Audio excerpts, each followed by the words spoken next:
इस क्लास में हम आपको सीटेट एग्जाम के लिए मैथ के कुछ ऐसे प्रश्नों को कराने जा रहे हैं जो सीटेट एग्जाम में हर बार जो है सीटेट पेपर में इस तरह के प्रश्न पूछे जाते हैं। यदि आप भी सीटेट 2026 एग्जाम के लिए प्रिपरेशन कर रहे हैं और सीटेट पेपर फर्स्ट के लिए मैथ में 30 प्रश्न अपना सही करना चाहते हैं, तो आप इस तरह के प्रश्नों को जरूर देख करके जाइएगा। बिल्कुल ऐसे ही प्रश्न आपको जो है कि 7 से 8 फरवरी के दिन जो है आपको पेपर में देखने को मिलेंगे। तो चलिए देखते हैं इस तरह के प्रश्न अगर आएंगे तो क्या इस तरह के प्रश्न आप लगा पाएंगे कि नहीं। हम आपको बता दें, इस तरह के प्रश्नों को आपको लगाना पड़ेगा। अगर इस तरह के प्रश्न आप अभ्यास नहीं कर रहे हैं, सिर्फ हल्के हल्के प्रश्न लगा रहे हैं, तो उससे कुछ नहीं होने वाला है। देखिए ये पहला प्रश्न आपके पास पूछा गया है। देखिए किस तरह का प्रश्न पूछा जाता है। यहाँ पे दिया गया है एक पौधों का वृद्धि चार्ट नीचे दिया गया है। एक पौधों का यहाँ पे वृद्धि चार्ट नीचे दिया गया है। यहाँ पे दिन दिए गए हैं और इधर पौधों की लंबाई सेंटीमीटर में दिया गई है। जैसे यहाँ पे 5वां दिन है, 5वें दिन पौधा जो है 2.7 सेंटीमीटर की वृद्धि होती है। यहाँ 10वें दिन जो है इतने सेंटीमीटर की, 15वें दिन 8.9 सेंटीमीटर की और 20वें दिन 11.3 सेंटीमीटर की। इतना समझ में आ गया होगा। हाँ, इस तरह का प्रश्न आता है। जब आता है तो लोग लगा नहीं पाते हैं। क्यों? क्योंकि इस तरह के प्रश्नों का पहले से अभ्यास करके नहीं गए होते हैं। यहाँ पे देखिएगा बहुत आसान होता है, इस तरह का प्रश्न बहुत ही आसान होता है। यहाँ पे देखिए पूछा क्या गया है, पौधों की लंबाई में सबसे कम वृद्धि कब हुई। यहाँ पे पूछा गया है पौधों की लंबाई में सबसे कम वृद्धि कब हुई। यहाँ पे किस दिन हुई, यहाँ पे 5वें से 10वें दिन के बीच, या 10वें से 15वें दिन के बीच, या 15वें से 20वें दिन के बीच, और यहाँ पे आपका यहाँ पे है 5वें दिन। ठीक है, एक और यहाँ पे दिया गया है, थोड़ा सा आगे कर लेते हैं। हाँ, छोटा कर ले। हाँ, 0 से 5वें दिन के बीच। अब आपको एक चीज यहाँ पे समझना है। देखिए कोई भी प्रश्न पूछा जाए तो परेशान नहीं होना, देख करके प्रश्न को समझने का प्रयास करना है। यहाँ पे सबसे कम की बात है। चलिए लगाते हैं प्रश्न को। 5वें दिन कितनी वृद्धि हुई, इतने की। 10वें दिन इतने की वृद्धि, 15वें दिन और 20वें दिन हो गई। अब आपको एक चीज ये देखना है यहाँ पे कि अगर 5वें दिन 2.7 की वृद्धि हुई, तो 10वें दिन कितनी की हो गई, 6.2 की। तो यहाँ पे कितना का अंतर आया, कितना और वृद्धि कर गई। तो आप 6.2 में से 2.7 घटा लेंगे। तो चलिए घटा लेते हैं यहाँ पे। जब ये नहीं घटेगा तो इसे हासिल ले लेंगे, तो यहाँ पे 12 हो जाएगा, 12 में 7 जाएगा 5, 5 में से 2 जाएगा 3, यानी 3.5 हो जाएगा। हम अगर आपसे पूछे कि 5वें दिन 2.7 वृद्धि हुई, तो 10वें दिन आपने कहा 6.2 हुई, लेकिन इससे कितना ज्यादा हुई, तो आप कहेंगे सर 3.5 जो है ज्यादा हुई। उसी तरीके से आपको ये देखना है 10वें से 15वें दिन के बीच जो है वृद्धि ज्यादा हुई है कि कम हुई है। तो यहाँ पे 6.2 है और 15वें दिन 8.2 हो गई है। तो अब आप बताएंगे यहाँ पे ज्यादा है कि कम है। तो पता करने के लिए आप घटा लेंगे, 8.9 में से 6.2 को घटा लेंगे। तो 9 में से 2 जाएगा 7 हो जाएगा, 8 में से 6 जाएगा, यहाँ पे 2 हो जाएगा। यहाँ पे जो वृद्धि हुई 2.7 की क्या हो गई, वृद्धि हो गई। देखिए ज्यादा हो गया। अब यहाँ पे देखिए जो है 15वें दिन आपका 8.9 है और 20वें दिन आपका 11.3 है। तो यहाँ पे भी वृद्धि हुई है। हाँ सर वृद्धि हुई है। कितनी की हुई है चेक करने के लिए इसमें से इसको घटा देंगे। तो 11.3 में से 8.9 घटा देंगे। यहाँ पे हो जाएगा 13 में से 9 जाएगा 4 हो जाएगा। यहाँ पे बचेगा 10 में से 2 जाएगा 8 हो जाएगा। घटा लिए, ये हो गया 2 आपका 4 हो गई। ठीक है, इस तरह से आपको लगा लेना है। अब यहाँ पे देखना है आपको कि कब जो है वृद्धि सबसे कम हुई। 5वें से 10वें दिन कितनी वृद्धि हुई, तो देखिए 5वां दिन यहाँ पे था, 10वां दिन यहाँ पे था। इन दोनों के बीच जो वृद्धि हुई है 3.5 की हुई है। और यहाँ पे पूछा है 10वें से 15वें दिन कितनी हुई है, 10वां दिन यहाँ पे है, 15वां दिन यहाँ पे है। इसका मतलब वृद्धि 2.7 की हुई है। उसी तरीके से यहाँ पे दिया है 15वें से 20वें दिन, तो 15वां दिन यहाँ पे है, 20वां दिन यहाँ पे जो वृद्धि हुई है 2.4 की हुई है। अच्छा यहाँ पे तो छोड़ दिए 0 से 5वें दिन, इस दिन भी देख लेते हैं। यहाँ पे जो वृद्धि हुई है ये हुई है 2.7 की। तो कह रहा है 0 से 5वें दिन, तो 0 से यहाँ पे 5वें दिन आपकी 2.7 की वृद्धि हुई है। तो यहाँ पे पूछा गया है कि सबसे कम वृद्धि कब हुई है। आप खुद देख लीजिए, आपको पता चल जाएगा इसका आंसर क्या है। सबसे कम वृद्धि देखिए यहीं पे हुई है 2.4 की।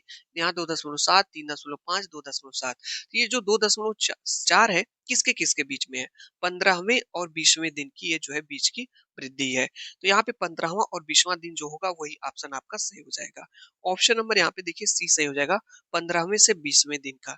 तो मैं इस प्रश्न को समझाने में हमको इतना टाइम लगा है, आपको नहीं लगेगा। बिल्कुल व्यवहारिक प्रश्न पूछे जाते हैं। आप इस तरह के प्रश्नों को ज़रूर लगा कर के जाइए। अगर पहली बार इस तरह का प्रश्न फेस करेंगे एग्ज़ाम में, तो नहीं लगा पाएँगे, दिक्कत आपको होगी। इसलिए पहले से इस तरह के प्रश्न देखे रहेंगे, समझे रहेंगे, प्रश्न में कुछ भी नहीं रहता है, लगा लेंगे। चलिए एक और बेहतरीन प्रश्न दिखाता हूँ, जो सेटेट एग्ज़ाम में हर बार पूछा जाता है इस तरह का प्रश्न। देखिए, ये बहुत ही शानदार प्रश्न है और इस तरह का प्रश्न आए तो आप कैसे लगाएँगे? देखिए, मैं एक चीज़ बता दूँ, मेरी इस क्लास में आपको कॉन्सेप्ट सीखना है, क्वेश्चन पे नहीं। आपको जानना है कि सर बहुत ज़्यादा क्वेश्चन कराएँगे। अगर आप कॉन्सेप्ट सीख जाएँगे, तो इस पे 20 सवाल आ जाएँगे, 20 के बीसों सवाल आप लगा सकते हैं। लेकिन आप क्वेश्चन सीखेंगे तब ना, कॉन्सेप्ट सीखिए, कैसे क्वेश्चन लग रहे हैं। यहाँ पे देखिए पूछा है, गौरव ने स्टेशन ए से स्टेशन बी तक दूरी 20 किलोमीटर और 237 मीटर की तय की। ठीक है? पढ़ लेते हैं। देखिए, प्रश्न गणित के प्रश्न आप सब प्रश्न लगा सकते हैं। मैं एक तरीका आपको बता दे रहा हूँ। पहले प्रश्न को एक बार अच्छे से पढ़ लीजिएगा, दोबारा प्रश्न को रुक कर कर पढ़िएगा और समझने का प्रयास करिएगा। और एक और तरीका आपको बताता हूँ, प्रश्न अगर आप पढ़ रहे हैं अच्छे से, नहीं भी समझ में आ रहा है, फिर भी आप उस प्रश्न को पढ़िए अच्छे से। धीरे-धीरे आपको समझ आ जाएगा कैसे प्रश्न लग रहा है और जैसे-जैसे प्रश्न कह रहा है वैसे-वैसे चलिए, आप प्रश्न खुद लगा लेंगे, ठीक है? एक बार चलिए तो मंजिल पे, अगर आप एक मंजिल पे चलेंगे तभी तो आगे रास्ता दिखाई देगा। आप मंजिल पे चलेंगे ही नहीं, देख कर के प्रश्न डर जाएँगे, तो नहीं, डरना नहीं है गणित से, बिल्कुल नहीं डरना है। बिल्कुल केवल आपको जो सीटेट में प्रश्न पूछा जाता है ना, बस आपको एकदम ऐसे डराने के लिए, आपको डर जाए देख करके प्रश्न को और ना लगा पाएँ। एक बार लगाना तो स्टार्ट करिए, सब प्रश्न आप लगा कर के रख देंगे, ठीक है? यहाँ पे देखिए, जो चीज़ें मैं बताता हूँ उसको जैसे-जैसे प्रश्न कहेगा वैसे-वैसे मैं लगाऊँगा, देखिए लग जाएगा यहाँ पे। कह रहा है, गौरव ने स्टेशन ए से स्टेशन बी तक दूरी 20 किलोमीटर इतना चला, फिर उसने स्टेशन बी से स्टेशन सी तक 32 किलोमीटर इतना दूरी तय की। इसके बाद उसने स्टेशन सी से स्टेशन डी तक इतना किलोमीटर दूरी तय की। गौरव द्वारा चली गई कुल दूरी क्या है? तो देखिए गौरव क्या कर रहा है, पहले ए से लेकर के बी तक जा रहा है। तो इधर आप चित्र बना लीजिए, जैसे ए से गौरव गया यहाँ पे, ए स्टेशन था, यहाँ से पहुंचा यहाँ पे बी स्टेशन पे। तो उसने तय किया 20 किलोमीटर, यहाँ पे 237 कितना तय कर रहा है, 20 किलोमीटर 237, दोनों को एक साथ लिख लीजिए। जैसे 20 किलोमीटर दिया है, 237 यहाँ पे मीटर दिया है, तो इसको आप एक साथ ऐसे लिख लीजिए, 20 237। ठीक है? ऐसे लिख लीजिए। तो यहाँ पे हो जाएगा 20 237, 20 किलोमीटर है, 237 यहाँ पे मीटर है। इतना समझ में आया? हाँ सर। अब यहाँ पे बी से लेकर के सी तक कितना जाता है? 32 किलोमीटर, यहाँ पे 355 मीटर। अब बी पे पहुँच गया है गौरव। अब यहाँ से यहाँ पे वो जा रहा है, कहाँ पे जा रहा है? सी पे जा रहा है। तो सी पे जब जा रहा है, तो इतना चल रहा है 32 और यहाँ पे चल रहा है 355। इसको भी ऐसे लिख लिए। लिख लिए? हाँ सर। इसके बाद देखिए, इसके बाद उसने सी से डी तक कितना चला, इतने किलोमीटर और इतना मीटर। तो सी से डी पे भी ले जाइए गौरव को। तो आगे यहाँ से हम लोग जो है सी से उसको, गौरव को डी पे यहाँ पे जा रहा है, यहाँ पे डी हो गया। कितना चले यहाँ पे, 43 चला और 458 वो चल लिए। ठीक है, यहाँ 43 किलोमीटर 458 मीटर। तो कह रहे हैं गौरव द्वारा कुल तय की गई कुल दूरी है। आप एक चीज बताइएगा, हमको ध्यान से समझिए। जैसे आप यहाँ से ए से चले बी पे और बी से आप चले सी पे, सी से चले आप डी से। यहाँ पे मान लीजिए 1 चले, यहाँ पे 2 चले, यहाँ पे 4 चले। मैं आपसे पूछूँ कितना आपने चला? कहेंगे सर 2, 1, 3 और 4, 8 चला। तो वही बात करना है। इसको और इसको क्या कर लेना, आपस में जोड़ लेना है। तो जोड़ने का सिंपल तरीका है, यहाँ पे 20 237 लिख लीजिए। यहाँ पे लिख लीजिए 32 355 इसके नीचे और यहाँ पे क्या है 43 458 इसके नीचे रख लीजिए। अब जोड़ लीजिए, जोड़ाता होगा। 7 5 12 और 8 20 हो गया, यहाँ पे 2 हासिल हो गया। 3 2 5 5 10 5 15 हो गया, यहाँ पे 1 हासिल हो गया। 2 1 3 3 6 और 4 10 हो गया, यहाँ पे 1 हासिल हो गया। 2 1 3 और 3 यहाँ पे 6 हो गया और 3 2 5 और 4 कितना हो जाएगा, 9 हो जाएगा। 900 इतना आपका आ गया, इतना दूरी चला। लेकिन जो आंसर दिया है किलोमीटर और मीटर में दिया है। पहले आप क्या किए थे? पहले आपने एक काम किया था कि ये जो किलोमीटर पहले 2 डिजिट को लिया था, बाद में के 3 डिजिट मीटर में थे। तो यहाँ पे भी सेम वही काम आपको कर लेना है। पहले का ये जो 2 डिजिट है, ये किलोमीटर का है। कितने का है? किलोमीटर का। और आखिरी के ये जो तीनों है, ये किसके हैं? मीटर के। तो ये देखिए किसी ऑप्शन में है यहाँ पे, किसी ऑप्शन में दिखाई दे रहा है, 96 किलोमीटर है आपका आंसर। यहाँ पे जोड़ने में कहीं गलती हो गई क्या? यहाँ पे 150 आ रहा है। नहीं, यहाँ पे देखिए दिया है, ऑप्शन बड़ा ही क्लोज़ेस्ट देता है। देखिए 96 150 यहाँ पे दिया है और थोड़ा-सा भी जोड़ने में गलती की, यहाँ पे 1 ला दिए तो आपका आंसर गलत हो जाएगा। यहाँ पे 96 किलोमीटर और 50 मीटर गौरव चला है, ऑप्शन नंबर यहाँ पे सी सही हो जाएगा, जैसे मैं अभी गलत करने जा रहा था। ठीक है? इस तरह से आप भी गलती कर देंगे, इस तरह से। प्रश्न कुछ भी नहीं होता है, आसान होता है, सब आप लगा लेंगे। बस अपने ऊपर बिलीव रखिए। नेक्स्ट क्वेश्चन देखिए इस तरह का आता है। इस तरह का भी प्रश्न आता है, बड़ा ही शानदार प्रश्न, ये देखिएगा आपका। हर प्रश्न आपके लिए इंपॉर्टेंट है, क्लास में कंप्लीट देख करके जाइए भाई। देखिए मैं एक चीज आपको बता दूं, अगर आपको लग रहा हो कि सिर्फ आसान प्रश्न करने से वहां कुछ हो जाएगा, नहीं हो जाएगा। आपको तब पता चलेगा कि सर क्या बता रहे थे, इस तरह के प्रश्न आएंगे तब फेस करेंगे। हल्के हल्के प्रश्न करने में सबको मजा आता है, सबको कराने में भी मजा आता है। ठीक है, ये एकदम रियल पेपर आपका है, सीटेट का मैं जो आपको करा रहा हूँ, ये सीटेट का एक पेपर है। ठीक है, चलिए यहाँ पे निम्नलिखित में से कौन सी संख्याएं पूर्ण घन नहीं है? इसमें से कौन सी ऐसी संख्या है जो आपकी पूर्ण घन नहीं है? 729 है, 1000 है, 333 है, 216 आपकी है। देखिए मैं आपको बता दूं, 1 से लेकर के आपको 30 तक का कम से कम घन याद होना चाहिए, क्यूब। ठीक है, क्योंकि इस पे क्वेश्चन आएगा तो बड़ा ही आसानी से आप लगा लेंगे, कम समय लगेगा। मैं जैसे बता दूं, इसमें जो पूर्ण घन नहीं है वो आपका सी है। अब आप कहेंगे सर कैसे पता आपको? तो मुझे याद है कि ये जो होता है ये 9 का क्यूब होता है, 9 का घन होता है। ये जो होता है ये 10 का क्यूब होता है और ये जो होता है 6 का क्यूब होता है और ये किसी का क्यूब नहीं होता है। ठीक है? तो मुझे ये याद है, तब मैंने जल्दी से बता दिया। आप कहेंगे सर हम लोग क्या करेंगे अगर याद नहीं रहेगा तो? तो अगर याद नहीं रहेगा तो थोड़ा-सा प्रोसेस आपको लंबा करना पड़ेगा। जैसे यहाँ पे 729 है, इसको आपको कैंसल करना पड़ेगा। 2 से 3 से 5 से 7 से 9 से होगा यहाँ पे। देखिए 9 आठे यहाँ पे हो जाएगा 9 से, ये हो जाएगा ना? 9 से कैंसल आप कर लेंगे, सॉरी यहाँ पे ये 7 का क्यूब हो जाएगा ना? 7 का क्यूब है, सॉरी। तो 7 से कैंसल कर लेंगे, यहाँ पे 7 एकम 7 हो जाएगा। ठीक है? यहाँ पे आपका क्या हो जाएगा? 7 एकम 7 हो जाएगा। 729 किसका क्यूब है भाई? 8 का 216, 6 का 216, 8 का, अच्छा 9 का, ये बार-बार कन्फ्यूजन 9। अरे भाई 7 का 343 होता है। क्या होता है? 343। क्या बता रहे हैं? ठीक है, ये 9 का ही क्यूब है, सॉरी 9 का ही क्यूब है। तो 9 से यहाँ पे कैंसल कर देंगे हम लोग जो है, तो 9 से कैंसल करेंगे तो 9 आठे कितना हो जाएगा? 72 हो जाएगा। 9 एकम 9, फिर 9 से कैंसल करेंगे 9। तो यहाँ पे जो है 729 को लिख लेंगे 9 गुणे 9 गुणे 9। ठीक है, तो इसको 9 का क्यूब लिख सकते हैं। तो सेम इसी तरीके से सबको करके आप देखेंगे, 1000 को भी करेंगे तो 10 3 बार आएगा, 216 को भी करेंगे तो इस तरह से इसको जो है करेंगे तो क्यूब ये घन नहीं होगा। जैसे 3 से कैंसिल हो जाएगा, यहाँ पे देखिए 1 आ गया, फिर 3 से कैंसिल करेंगे, यहाँ पे 3 तरीके 9 हो जाएगा, 3 7 21 हो जाएगा। देखिए ये हो जाएगा 3 गुणे 37 आ गया। तो यहाँ पे ये किसी का क्यूब नहीं बन पा रहा है इस तरह से। ठीक है, चलिए ये भी गजब का प्रश्न है और मैं आपको बता दूं, इस तरह का प्रश्न एक नोट कर लीजिए, आप अभी नोट करिए कॉपी में। इस तरह का प्रश्न आए तो कैसे आप लगाएंगे? मैंने कहा ना, कॉन्सेप्ट सीखिए, पैटर्न सीखिए, किस तरह का प्रश्न आता है। इस तरह का प्रश्न आपके एग्जाम में फिक्स आपका आएगा और आएगा, चाहे ये आए चाहे इसके बदले में कोई और आए या इस क्वेश्चन को छोटा भी बना करके देता है। क्योंकि मैं जितना भी पेपर उठा करके देखा हूं 2014 से लेकर 2024 तक, इस तरह का प्रश्न हर बार आया है। देखिए इस प्रश्न में देता क्या है आपको मैं बता दूं, यहाँ पे कितना पूछता है, कितना पूछ देगा। 1/2 में कितने 1/8 है? 40 केजी चीनी से 5 केजी के कितने पैकेट बनाए जा सकते हैं?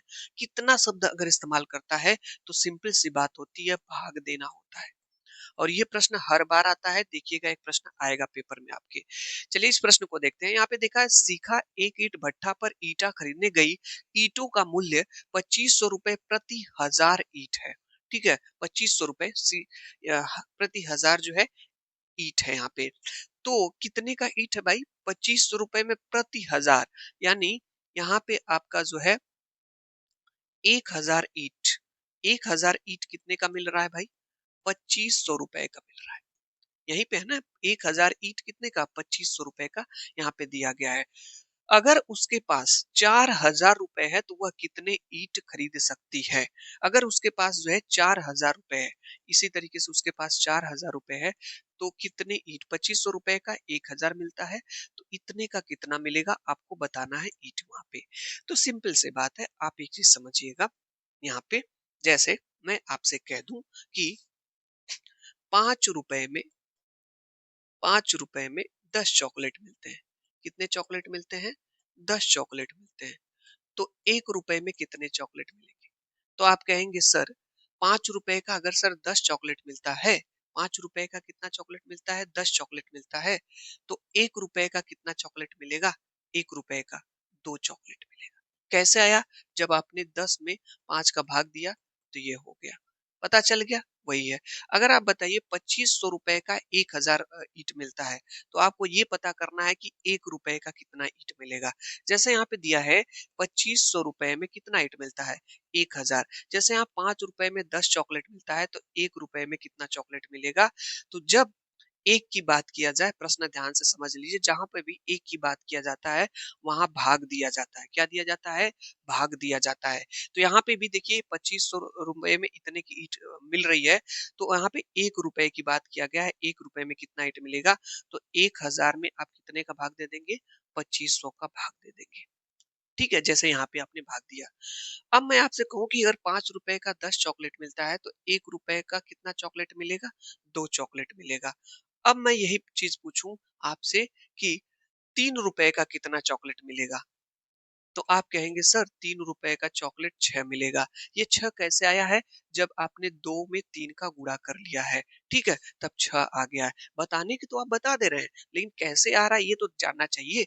तो आपको बता दूँ, जब 1 की वैल्यू निकालनी हो तो भाग दिया जाता है। क्या दिया जाता है? भाग। तो यहाँ 1 का वैल्यू निकालने के लिए भाग दिए, यहाँ पे भी 1 की वैल्यू निकालने के लिए भाग दिया जाता है। जब 1 की वैल्यू आ जाए, जब उससे अधिक की वैल्यू निकालने आ जाए तो गुणा किया जाता है। तो यहाँ पे 1 की वैल्यू आ गई, ₹1 में इतना ईंट मिल रहा है, तो ₹4000 में कितना ईंट मिलेगा? जैसे ₹1 में 2 चॉकलेट मिल रहा था, तो ₹3 में कितने चॉकलेट मिला? सर 2 का 3 में गुणा कर दिए 6। उसी तरीके से यहाँ पे ₹4000 में कितना ईंट मिलेगा? आपको क्या करना होगा? 1000 बटे 2500 और गुणे यहाँ पे क्या करना होगा? 4000 करना होगा। अब देखिए कैसे कैंसिल होता है, डबल जीरो से डबल जीरो कैंसिल हो गया। पाँचवा 25 हो गया, यहाँ पे 5 वाटे 40 हो गया, यहाँ 2 गो जीरो पहले से है, 1 गो जीरो यहाँ पे है, यहाँ पे 5 एकम 5, यहाँ पे 5 दूना 10 हो गया, 2 हो गया, यहाँ पे 800 हो गया, तो 8 दूना कितना हो गया? 1600। कितना हो गया? 1600 ईंट मिलेगा, जो कि आपका यहाँ पे दिया गया है। ऑप्शन नंबर बी में करेक्ट हो जाएगा। देखिए जब भी कितना का बात किया गया तो भाग दिया गया कि नहीं यहाँ पे? हाँ सर भाग दिया गया। अब जब आगे ये नहीं पूछता तो बस भाग दे करके यहीं पे आंसर हमारा आ जाता है। लेकिन जब आगे पूछे तो हमेशा जब इस तरह का प्रश्न पहले एक की वैल्यू निकाली जाती है, भाग दिया जाता है, उसके बाद जो होता है उसका गुणा कर लिया जाता है। ठीक है? चलिए यहाँ पे आपके पास ये रहा शानदार प्रश्न पेडागोजी का। मैं आपको बता दूं इस तरह का भी प्रश्न बनता है एग्जाम में, और जब इस तरह का प्रश्न आए तो देख करके घबराना नहीं, परेशान नहीं होना है, और बहुत ही शानदार प्रश्न होता है। और कॉन्सेप्ट बस सीखिए आप, कॉन्सेप्ट यहाँ पे देखिएगा। अगर कॉन्सेप्ट सीखे रहेंगे ना तो इस तरह का एक सवाल का कॉन्सेप्ट आपने सीखा, उस पे 10 सवाल आप लगा सकते हैं। लेकिन 10 सवाल लगाने का कोई मतलब नहीं होता है। ठीक है? चलिए यहाँ पे देखिए दिया है, मिनी ने अपनी शिक्षिका से कहा मैंने एक आयत बनाया जिसकी सभी भुजाएं 4 सेंटीमीटर है, निम्नलिखित में से कौन सा कथन सही है? यहाँ पे जो मिनी है अपनी शिक्षिका से कह रहे हैं कि मैंने एक आयत बनाया। आपको पता है जैसे ये आयत है, ये क्या होता है? आयत। आयत बनाया जिसकी भुजाएं 4 सेंटीमीटर है, जिसकी सभी भुजाएं क्या है? 4 सेंटीमीटर है। उन्होंने कहा कि मैं एक आयत बनाया हूँ। वो कह रहे हैं कि मैंने एक आयत बनाया है जिसकी भुजाएं 4 सेंटीमीटर है। मतलब 4 ये भी है, 4 ये भी है, 4 ये भी है, 4 ये भी है। तो इसमें से कौन सा कथन सही है? आप मुझको ये बताइए, अगर कोई आयत आप बना रहे हैं, तो अगर उसकी सभी भुजाएं बराबर होती हैं, जिस चीज की चारों भुजाएं, देखिए क्या है, सभी भुजाएं 4 सेंटीमीटर है, तो वो आयत थोड़ी ना होता है। क्या होता है? वर्ग होता है। क्या होता है? वर्ग। वर्ग में चारों भुजाएं बराबर होती हैं, आयत में नहीं होती हैं। तो ये जो है ना, ये वर्ग है। ठीक है? लेकिन शिक्षक कह रही है शिक्षिका की हमने आयत बनाया है। तो आपको एक चीज समझना होगा कि जो आयत होता हमारा है, आयत, उसमें आमने सामने की भुजा बराबर होती है। लेकिन आप ये होता है कि आयत में आमने-सामने की भुजा बराबर होती है। यहाँ पे आमने-सामने की भुजा इसकी बराबर है। लेकिन जैसे मान लीजिए मैंने 3 मान लिया, ये भी 3 है, ये 2 है, मान लीजिए ये भी 2 है। ये बताइए मैं आयत बनाया हूँ कि क्या बनाया हूँ? ये बताएँगे आप लोग। जैसे मैं 2 रख ले रहा हूँ, ये भी 2, ठीक है? तो ये 2 है, ये भी 2 है, इसके आमने-सामने की भुजा बराबर है कि नहीं है? है? ठीक है? ये मैं आयत बना रहा हूँ। आयत। आयत कहता है कि आमने-सामने की भुजा बराबर होगी। तो ये 2 है तो ये भी 2 आमने-सामने की भुजा बराबर हो गई। इसको भी मैं 2 रख ले रहा हूँ, इसको भी मैं 2 रख रहा हूँ। तो यहाँ पे भी आमने-सामने की भुजा बराबर होगी। तो इसका मतलब जो आयत होता है वर्ग हो सकता है। यानी जो आयत हमारा है ये वर्ग हो सकता है। वर्ग हो सकता है, आपको जानते रहना है। वर्ग हो सकता है यानी आयत वर्ग हो सकता है। लेकिन जो वर्ग होता है वर्ग आयत नहीं हो सकता। यानी ये जो वर्ग है आयत नहीं हो सकता कभी। ये दोनों बात आपको याद रखनी है। तो आपको एक चीज ये समझना है। यहाँ पे जो इसका सही आंसर हो जाएगा, यहाँ पे देखिए सभी आयत वर्ग होते हैं। यहाँ दिया है एक आयत की सभी भुजाएं बराबर नहीं होती, सभी वर्ग आयत होते हैं। सही बात है, जितने भी वर्ग हैं सभी आयत हो सकते हैं। क्यों? जैसे ये वाला वर्ग है, आमने सामने की भुजा बराबर है, आयत हो सकता है। लेकिन आयत वर्ग नहीं हो सकता, ये बात नहीं है। तो ये वाला ऑप्शन आपका सही है। ये याद रखिएगा, बहुत ज्यादा इंपॉर्टेंट कॉन्सेप्ट था, जानते रहिएगा। ठीक है, हाँ सर बढ़िया है। यहाँ पे देखिएगा आंसर इसका दीजिएगा, बहुत ही गजब का प्रश्न है और देखता हूँ इसका आंसर आप लोग क्या देते हैं। ठीक है, चलिए। इस तरह का भी प्रश्न आपके एग्जाम में आता है और मैं आपको बता दूं गणित में ऐसे ही प्रश्न आएंगे, लेंथी प्रोसेस के प्रश्न आते हैं भाई। मैं फिर आपसे कहूंगा उस तरह के प्रश्नों को छोड़ दीजिए। अगर पढ़ रहे हैं कहीं तो हल्के हल्के प्रश्न तो उससे नहीं होने वाला है कुछ। यहाँ पे देखिए 3 जुलाई 2021 को रमा एक पैकेट फेंकने से पहले उस पर दी गई जानकारी पड़ती है जो इस प्रकार है। पैक करने की तारीख 10 जनवरी 2021 है। पैक करने की तारीख से लेकर के 180 दिनों तक उपयोगी है। ठीक है, यहाँ पे दिया गया है ऑप्शंस आपके कौन से सही होंगे। देखिए यहाँ पे एक बात है कि कोई जो रमा है वो रमा जी वो अपने पास एक पैकेट लेती हैं। उस पैकेट पे 3 जुलाई 2021 को फेंकने जा रही होती हैं। लेकिन उस पैकेट को पे लिखा रहता है पैक करने की तारीख जो होती है 10, यहाँ पे देखिएगा 10 जनवरी 2021 रहती है। 10 जनवरी 2021 रहती है और पैक करने की तारीख से 180 दिनों तक उपयोगी है। इस दिन वो पैक हुआ रहता है, ये पैक है उस दिन। और यहाँ से जो है ये 180 दिन तक प्लस चलेगा ये। उस पे लिखा रहता है पैक पे, यहाँ से पैक है इस दिन, 180 दिन तक वो उपयोगी रहता है। तो यहाँ पे बात कही गई कि उसे पैकेट फेंक देना चाहिए क्योंकि सामान के खराब होने की तिथि गुजर चुकी है। क्या ऐसे करेंगी रमा? या यहाँ पे वह पैकेट का इस्तेमाल तकरीबन 1 सप्ताह के लिए और कर सकती हैं? क्या वो 1 सप्ताह के लिए और प्रयोग कर सकती हैं? यहाँ पे है वह अभी 6 महीने का इंतजार कर सकती हैं क्योंकि सामान 180 दिन बाद खराब होगा। और यहाँ पे 10 जून 2021 तो यहाँ पे आपको बताना है कि कौन सा ऑप्शन सही हो जाएगा। तो देखिए इसको कैसे लगा लेंगे हम लोग, बहुत सिंपल तरीके से। यहाँ पे 10 जनवरी से कितना दिन चलेगा? 180 दिन चलेगा। तो यहाँ पे आपका 10 जनवरी तो महीना लिख लीजिए, ये 10 जनवरी की बात है यहाँ पे। तो यहाँ पे जनवरी लिख लीजिए, यहाँ पे फरवरी लिख लीजिए, इसके बाद यहाँ पे मार्च लिख लीजिए, इसके बाद ये अप्रैल है, इसके बाद ये यहाँ पे क्या हो जाएगा, इधर मई लिख लीजिए, फिर जून लिख लीजिए, फिर यहाँ पे जुलाई लिख लीजिए। अब आप कहेंगे सर 1 2 3 4 5 6 7 महीने क्यों लिखे हैं? सर आपने 7 महीने क्यों लिखा है? आप बताइए 180 दिन तक चलेगा वो। तो 180 दिन में 30 दिन का अगर आप महीना मानते हैं तो 30 गुणे 6, 6 महीना तक तो चलना ही उसको है। तो 1 महीना और बढ़ा लीजिए, 7 महीने तक कर लीजिए आप लोग। तो देखिए यहाँ पे वो जो है कि 10 जनवरी से स्टार्ट है इसका है। तो जनवरी में अगर 10 तारीख को उसने खरीदा, मान लीजिए उसमें पैक है, तो 11 तारीख से होगा तो जनवरी में 21 दिन बचा। बचा कि नहीं? 21 दिन चला। फरवरी कितने की हो जाएगी यहाँ पे? लीप ईयर तो नहीं ना है? नहीं, लीप ईयर नहीं यहाँ पे है। तो यहाँ पे 28 की फरवरी आपकी हो जाएगी 29 की। उसके बाद यहाँ पे मार्च 31 का होता है, अप्रैल 30 का हो जाएगा, मई 31 की हो जाएगी, जून 30 का हो जाएगा और जुलाई यहाँ पे। तो देखिए जोड़ लीजिए आप जो है यहाँ पे 20, देखिए 20 जोड़िए यहाँ पे 20 20 40, 40 30 70, 70 और 30 100, 100 और 30, 100 और 30 130, यही ना 100। देखिए 20, अच्छा जोड़ लेते हैं यहाँ पे। देखिए 20 20 40 हो गया, 40 30 70, 70 30 100, 100 और 30 130 और 30 160 यहाँ तक हो गया। अब इसको जोड़िए 9 1 10, 1 11, 11 1 12, 12, 12 दिन इसमें और जोड़ लिए, 172 दिन इसमें हो गया आपका। ठीक है, 172 दिन हो गया। तो कितना दिन भाई चलना है यहाँ पे? तो 8 दिन और बच रहा है। जब आपने इसको यहाँ तक जोड़ा तो यहाँ तक आपने इसको ऐड किया तो ये आया 172 दिन। 172 दिन तो ये हो गया कहाँ तक? 30 जून तक हो गया।